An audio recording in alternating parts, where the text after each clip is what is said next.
علیہ الصلوۃ والسلام یتیم ہونے کے باوجود یتیم پرور تھے اور بیواؤں کے کام آتے تھے، ان کا سامان اٹھا کے ان کے گھر تک پہنچا آتے تھے، ان کی ضروریات کو پورا کرتے تھے۔ یہ حضور علیہ الصلوۃ والسلام کا انداز زندگی تھا، اور یتیم کی کفالت کرنے والے کو اپنا ساتھی قرار دے دیا، بلکہ یہاں تک ارشاد فرما دیا کہ جب تمہارے بچے اور یتیم اکٹھے کھیل رہے ہوں تو اپنے بیٹے کو آواز دینی ہو تو اس کو بھی بیٹا کہہ کے نہ پکارو، تاکہ یتیم کا دل دکھی نہ ہو جائے، آج میرا باپ ہوتا تو مجھے بھی بیٹا کہہ کے پکارو۔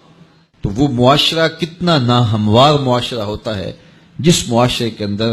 یتاما کی تکریم نہیں کی جاتی۔ اگر آپ کسی کی مدد بھی کرنا چاہ رہے ہیں تو آپ اس کو تکریم کے ساتھ اس کی مدد کریں کہ اس کی عزت نفس مجروح نہ ہو۔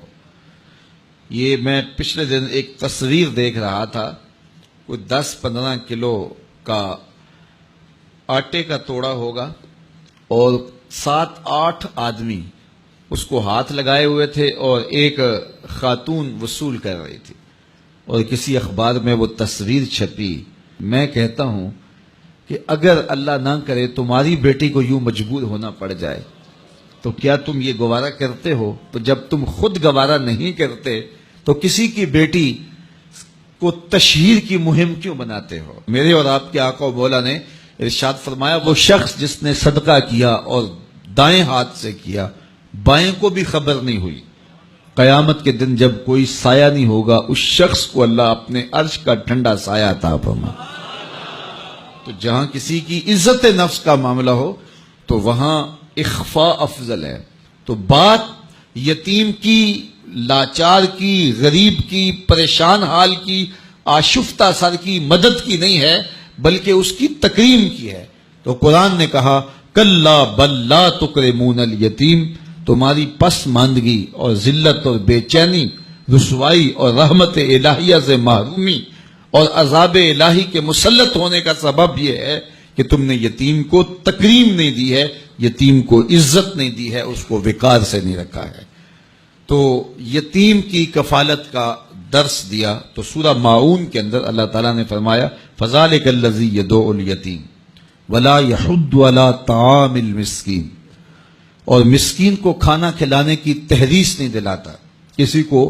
آمادہ نہیں کرتا، کسی کو ابھارتا نہیں ہے۔ اس میں 2 چیزیں بیان ہوئی ہیں، ایک تو یہ ہے کہ یتیم کو کھانا کھلانا، مسکین کو کھانا کھلانا، لاچار کو کھانا کھلانا اگر توفیق ہو تو از خود پیش کرے،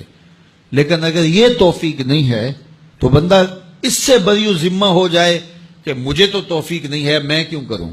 میں تو استطاعت نہیں رکھتا اور میں منہ پھیر کے چلا جاؤں۔ نہیں، یہ لفظ بتا رہا ہے کہ اگر تم خود استطاعت نہیں رکھتے، اس کی تڑپ اور اس کا درد محسوس کرو اور کسی ایسے شخص تک